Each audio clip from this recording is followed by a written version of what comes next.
സുഭാഷിതങ്ങളുടെ പുസ്തകം 8-ാം അധ്യായം 13-ാം വാക്യം നമ്മൾ ഇങ്ങനെ വായിക്കുന്നു: ദൈവഭക്തി തിന്മയെ വെറുക്കലാണ്.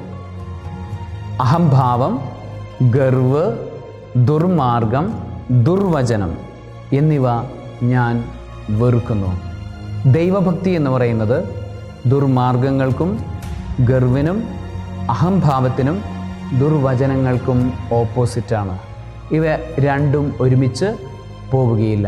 അവയെ ദൈവം, ആ തിന്മകളെ ദൈവം വെറുക്കുന്നു. ആകയാൽ നീ ദൈവഭക്തനാണെങ്കിൽ അഹംഭാവവും ഗർവും ദുർവചനവും ദുർമാർഗങ്ങളും നിൻ്റെ ജീവിതത്തില്ല എന്ന് നീ ഉറപ്പുവരുത്തണം. സർവശക്തനായ ദൈവം, പിതാവും പുത്രനും പരിശുദ്ധാത്മാവും തിന്മയുപേക്ഷിക്കുവാൻ നിന്നെ സമൃദ്ധമായി അനുഗ്രഹിക്കുമാറാകട്ടെ.